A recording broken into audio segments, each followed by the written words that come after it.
स्वागत करता हूँ आपके अपने चैनल प्रदीप फिजिक्स प्लैनेट में। तो वापस से हम आ चुके हैं नेक्स्ट लेक्चर को लेकर के, जहां पर हम लोग बात करने जा रहे हैं गॉस प्रमेय के बारे में। गॉस प्रमेय में आपने क्या क्या देख लिया था? तो एक समान आवेशित छड़ के निकट किसी बिंदु पर वैद्युत क्षेत्र की तीव्रता निकाली थी, और निकाला था किसी एक समान आवेशित पटल के निकट किसी बिंदु पर वैद्युत क्षेत्र की तीव्रता निकाली थी। आज हम लोग बात करने जा रहे हैं, अगर दो समान रूप से आवेशित पटल के निकट वैद्युत क्षेत्र की तीव्रता निकाली जाए तो कितनी होगी। आज हम लोग उसी टॉपिक पे बात करेंगे। तो आइए चेक करते हैं कि दो समान रूप से आवेशित मतलब समान पृष्ठीय घनत्व वाले पृष्ठ के निकट वैद्युत क्षेत्र की तीव्रता क्या होगी। दो समान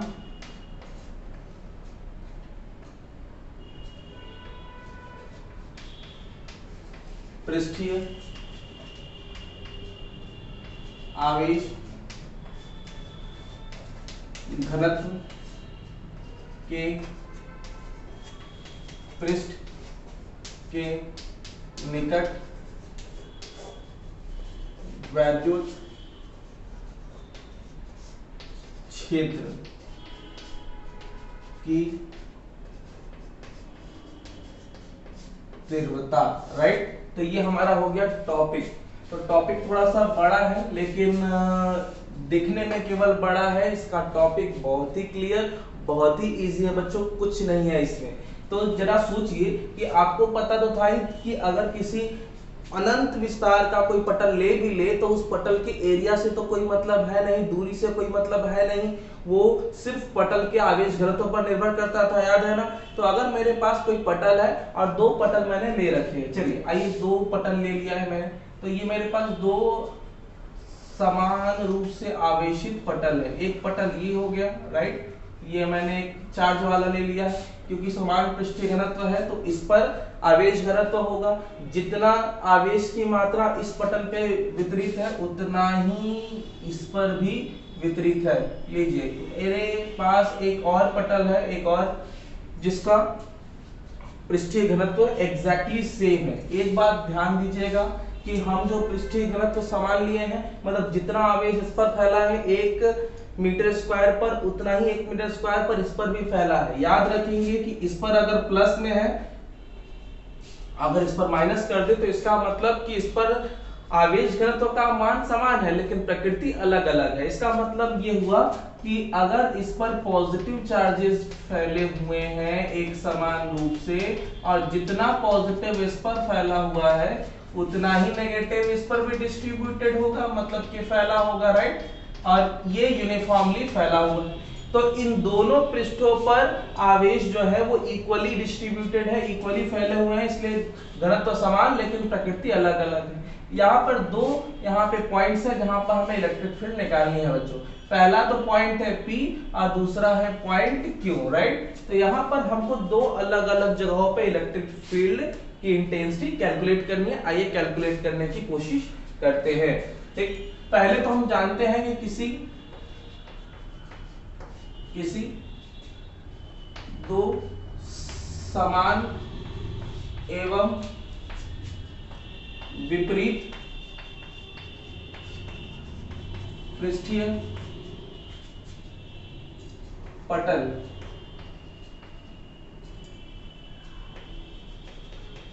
पृष्ठीय घनत्व पटल के निकट दो बिंदुओं पर वैद्युत क्षेत्र की तीव्रता ज्ञात करनी। पहला काम तो ये करें, आप लिख लें कि क्या करना है हमें।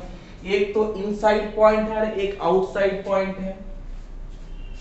पहला हम लोग निकालने जा रहे हैं अंतः बिंदु, मतलब inside point, okay, inside point.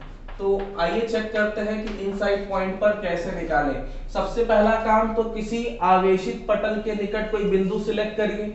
इस आवेशित पटल के निकट ये जो बिंदु आप सिलेक्ट कर रहे हो, इस पर इलेक्ट्रिक फील्ड की इंटेंसिटी चेक करेंगे, तो इस पर इलेक्ट्रिक फील्ड का डायरेक्शन कहाँ होगा? ऑफ कोर्स ये प्लस है तो इसको बाहर की ओर पुश करेगा, डायरेक्शन तो आपको पता ही है, ओके।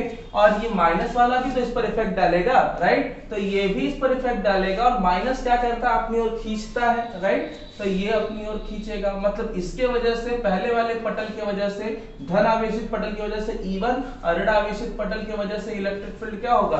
E2 होगा।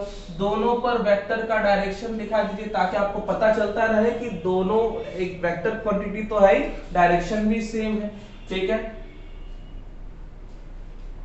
धनावेशित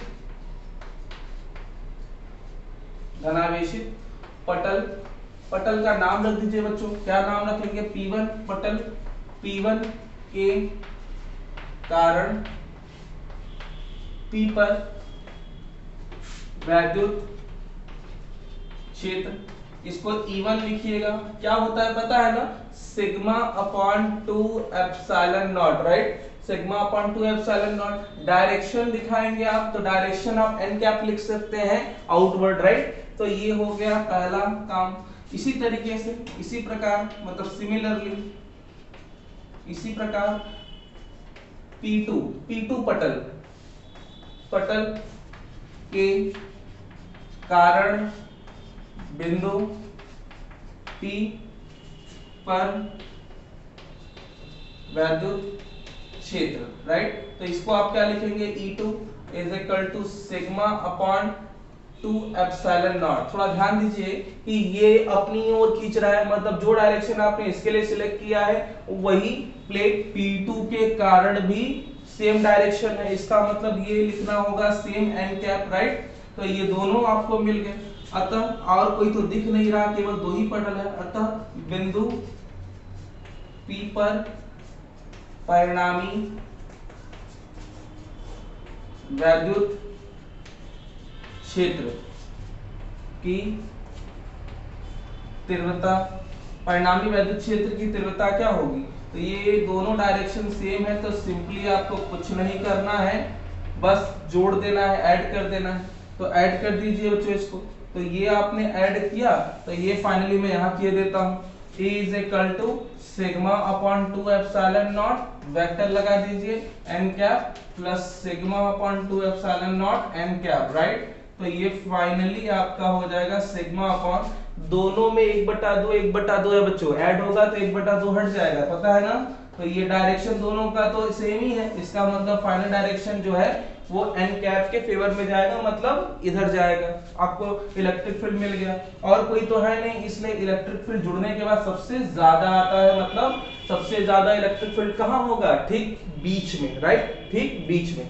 अब इसी प्रकार से अगर मैं आपसे पूछूं कि चलो बाहर की ओर बताओ तो क्या निकालोगे, आइए थोड़ा करते हैं। तो इसको करने के लिए मैं आपसे सिर्फ और सिर्फ छोटे छोटे डायरेक्शंस पूछने वाला हूं, बस उसी को आप फॉलो करने वाले हो, राइट। तो अब आपको इन साइड में मिल गया, मैक्सिमम मिल गया इलेक्ट्रिक फील्ड, बहुत अच्छी बात है। लेकिन अगर मैं इसके वजह से यहां पूछूं, मतलब कि इधर किसी पॉइंट पर, कोई Q पॉइंट पर इलेक्ट्रिक फील्ड निकालो तो क्या आएगा? आपको पता है दूरी पर डिपेंड करता नहीं है, तो बस अंतर बिंदु के जगह पे अब आपको आउटसाइड पॉइंट मतलब बाह्य बिंदु लेना है। ध्यान दीजिएगा, वेरी इंपॉर्टेंट टॉपिक, कुछ नहीं करना है इसमें, लेकिन इंपॉर्टेंट बहुत है। अंतर बिंदु की जगह पे आपको क्या लिखना है? बाह्य बिंदु लिखना है। तो आइए चेक करते हैं कि अगर मैं इसको बाह्य बिंदु के लिए निकालना चाहूँ तो क्या लिखा जाएगा। तो बस आपको कुछ नहीं करना है, यहाँ पर कुछ चीजें थोड़ी सी हम मिटा करके बदल देते हैं। तो दूसरा जो पॉइंट है वो है आपका बाह्य बिंदु। बाह्य बिंदु कहां पर? क्यू पर। बाह्य बिंदु क्यू पर, बाह्य बिंदु क्यू पर, राइट। और यहां पर आपको क्या करना है? यहां पे लिख देना है आउटसाइड पॉइंट, राइट। तो यहां पर आपने क्यू पर निकालना है, राइट। तो यहाँ पे धनावेशित पटल के P1 के कारण P के जगह पे आपने क्या लिख देना है? क्यू। आपको दोबारा करना है, मैं यहाँ पे थोड़ा सा एडिट कर रहा हूँ, लेकिन आपको एडिट ऐसे नहीं करना है, राइट। अब वैद्युत क्षेत्र इवन ही रहेगा। अब ये प्लस है तो इसको बाहर की ओर पुश करेगा, बहुत अच्छे से याद है, वैल्यू इतनी ही रहेगी क्योंकि दूरी पर निर्भर नहीं करती, सब कुछ ठीक है।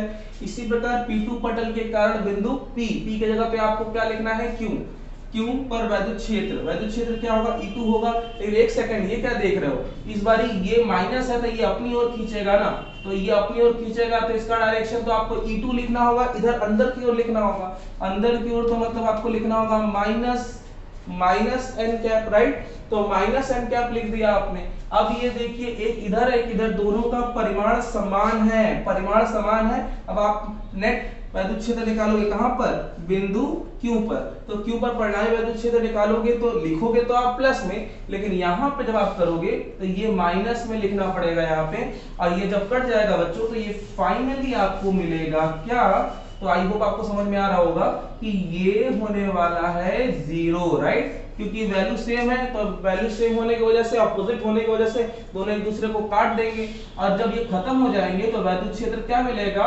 मिनिमम मिलेगा, न्यूनतम मिलेगा, राइट। तो इसको न्यूनतम लिख दोगे कि वैद्युत क्षेत्र सबसे कम कहां मिलेगा, आउटसाइड पर। कब, जब एक तरफ प्लस हो एक तरफ माइनस हो तब आपको न्यूनतम बाहर मिलेगा और मैक्सिमम जो है वो बीच में मिलेगा। जरा सोचिए बच्चों कि अगर ये पृष्ठीय आवेश घनत्व जो कि सिग्मा हमने समान लिया है, अगर समान की जगह असमान लिया होता तो इसको क्या करते आप, कुछ नहीं करते, बस यहाँ सिग्मा 1 लिख देते, यहाँ पे सिग्मा 2 लिख देते। इसका मतलब इस पर आवेश का वितरण उतने ही पटल पे अलग अलग हो सकता है, इस पर भी अलग अलग होता। तो ऐसे केस में लिखते तो आप जहां समान है वहां असमान लिखते, और जहां सिग्मा है बच्चों वहां पे सिग्मा की जगह पे सिग्मा 1 और यहाँ पे सिग्मा की जगह पे सिग्मा 2 लिख करके बस जुड़ते समय ध्यान में रखते कि पूरा तरीके से जुड़ता नहीं, बस सिग्मा 1 प्लस सिग्मा 2 के टर्म में, मतलब पदों में आंसर आपका आ जाता है, राइट। तो बस ध्यान में रखना है आपको कि अगर अलग अलग हो तो ये सब कॉम्पिटिटिव एग्जाम्स में, जो भी एग्जाम्स होते हैं उसमें अलग अलग करके पूछा जा सकता है, लेकिन आपके सिलेबस में समान आवेश घनत्व वाले पटल के लिए ही दिया गया है, राइट। तो ये हो गई बात। अगर मान लो कि इस पर भी प्लस होता, इस पर भी प्लस होता तो क्या होता, तो दोनों पे पॉजिटिव होता, तो ये प्लस वाला इसको इधर पुश करता और ये प्लस वाला इसको इधर पुश करता, P को इधर पुश करता, मतलब बाहर की ओर, मतलब इधर हो जाता। अगर दोनों एक दूसरे के विपरीत करते तो बिंदु P पर एक में आप प्लस लेते और उसके रिस्पेक्ट में एक आपने प्लस में उधर लिया है, प्लस एक्स एक्सिस पे लिया है, तो इसके वजह से इधर होता माइनस एक्स एक्सिस पे होता, और एक में एन कैप दूसरे में माइनस एन कैप लेते। तो ऐसे केस में जो आपने पहले प्लस कर दिया था अब वो प्लस नहीं होता, वो आपका यहाँ पर 0 मिलता। कब, जब यहाँ प्लस और यहाँ भी प्लस होता, यहाँ माइनस होता, तो दोनों एक ही चीज आती। और उस समय अगर ये भी प्लस हो तो यहाँ निकालते तो प्लस वाला भी इसको बाहर ढकेलता और ये प्लस वाला भी इसको बाहर ढकेलता। ऐसे केस में दोनों का डायरेक्शन सेम होता, तो जो 0 आया है ना अभी विपरीत के लिए, वो समान आवेश या समान प्रकृति के आवेश घनत्व वालों के केस में बाहर आपको मैक्सिमम मिलता, अधिकतम मिलता, और बीच में मिनिमम मिलता। मेरी बात ध्यान से सुनिए, समझ लीजिए, कोई भी डाउट हो आप मुझसे शेयर कीजिए, तभी तो हम इसको डील कर पाएंगे। तो कहानी आई होप आपकी बात समझ में आ रही होगी कि कैसे हमें इस क्वेश्चन के साथ, इस टॉपिक के साथ डील करना है। अगर समान पृष्ठीय घनत्व वाले हो और विपरीत प्रकृति हो तो ऐसे करेंगे, और समान पृष्ठीय घनत्व लेकिन समान प्रकृति भी हो तो ऐसे केस में जो आपका वैल्यू दूसरे केस में मिनिमम आया है तो दूसरे केस में मैक्सिमम आ जाता है, राइट। समझ में आ गई बात। आइए एग्जांपल देखते हैं। तो बच्चों हमारे पास ये एग्जांपल है, इस एग्जांपल को देख करके उस टॉपिक को और क्लियर करने की कोशिश करेंगे। देखिए पहला एग्जांपल है, ये एनसीईआरटी का है बच्चों, ये एनसीईआरटी में एग्जैक्टली ऐसा ही क्वेश्चन दिया है, इसको आप करेंगे एग्जैक्टली ऐसे ही क्वेश्चन। किसी 17.7 × 10⁻⁻8 कूलम प्रति मीटर स्क्वायर पृष्ठीय आवेश घनत्व के दो विपरीत आवेशित पटल के मध्य एवं बाह्य बिंदु पर वैद्युत क्षेत्र की तीव्रता ज्ञात करें। ध्यान से समझिएगा, विपरीत आवेशित है दोनों पटल, इसका मतलब यह है कि हमें बीच में निकालना है, अंदर निकालना है और बाहर निकालना है। ठीक बीच नहीं, बीच का मतलब इनके बीच में कहीं भी। तो चलिए आइए थोड़ा डायग्राम से थोड़ा समझ लें। तो ये हमारे पास है, ये plus plus plus plus plus, ये चारों तरफ प्लस है, और इस पर दूसरा मेरे पास पटल है और इस पर माइनस माइनस माइनस माइनस है, और इसके बीच में, और ये बाहर दो जगहों पे निकालना है। तो याद होगा आपको कि बीच में इलेक्ट्रिक फील्ड वैद्युत क्षेत्र सबसे ज्यादा होता है। तो जो दे रखा है पहले उसको लिख लीजिए, 17.7 गुणे 10 की घात -8 कूलाम प्रति मीटर स्क्वायर। ये क्या है? पृष्ठीय आवेश घनत्व है। एप्सिलॉन नॉट की वैल्यू आपको याद होनी चाहिए, ये हम जानते हैं कितना, ये होता है 8.85 इंटू 10⁻⁻12 कूलाम स्क्वायर प्रति न्यूटन मीटर स्क्वायर। ये याद कर लीजिए, ये तो हमने स्टार्टिंग से ही बता दिया है, जो लोगों ने नहीं देखा था उसको देख लिया करें पहले। अब हम लोग को पहले कहां निकालना है? पहले निकालना है अंतः बिंदु पर। तो अंतः बिंदु पर वैद्युत क्षेत्र E is equal to sigma upon epsilon naught, ये होता है ना। तो यहां से अगर आपको E की वैल्यू निकालनी है तो सिग्मा की वैल्यू 17.7 गुणे 10 की घात -8, और इसके जगह पे आपको रखना 8.85 इंटू 10⁻⁻12। ये बच्चों इसको काटेंगे तो दो बारी में कट जाएगा, राइट। और ये आप इसको ऊपर लेके जाओगे तो 10 की घात -8 प्लस 12, ऊपर गया तो प्लस हो जाता है ना। तो 2 इंटू -8 से 12 सब्सट्रैक्ट कर दीजिए, घटा दीजिए, 4 न्यूटन प्रति कूलाम आ गया। ठीक है, तो ये वैद्युत क्षेत्र का परिमाण आया कहां पे? इन दोनों के बीच में। अब इसी तरीके से दूसरा वाला भी देखिए। अब कहां निकालना है? बाह्य बिंदु पर, राइट। बाह्य बिंदु पर हमें वैद्युत क्षेत्र तो पता ही है, अगर समान आवेशित है तो इसका मतलब बाहर वैद्युत क्षेत्र क्या होता है? वैद्युत क्षेत्र शून्य होता है, 0 होगा। इसका मतलब आपको लिखना है कि इनके बीच में वैद्युत क्षेत्र इतना तथा इनके बाह्य बिंदु पर वैद्युत क्षेत्र शून्य होगा, राइट। बात समझ में आ गई? चलिए, बहुत बढ़िया। इसी तरीके से आपको करना क्या है? आपको करना है एनसीईआरटी का क्वेश्चन सॉल्व। ये आपका होमवर्क है बच्चों। एनसीईआरटी में जाएंगे और अतिरिक्त प्रश्न से पहले, अतिरिक्त में मत जाइएगा, अतिरिक्त प्रश्न से पहले जो क्वेश्चन मिलेंगे आपको, स्टार्टिंग अतिरिक्त से ऊपर वाले जो भी क्वेश्चन है वो आपको ट्राई करने हैं। मतलब आपको होमवर्क में अतिरिक्त से पहले तक का सारा कंप्लीट करना है, जितना आज तक अपने पढ़ा होगा। अगर नहीं पढ़ा है तो पहले वीडियो देख करके उसको कंप्लीट करिए, होमवर्क सेंड करिए, पहले उस चीजों को कंप्लीट करेंगे तभी आपको अगले लेक्चर्स अच्छे से क्लियर होंगे और हम लोग सिस्टमैटिक आगे बढ़ पाएंगे। तब तक के लिए अपना ख्याल रखिए। जय हिंद।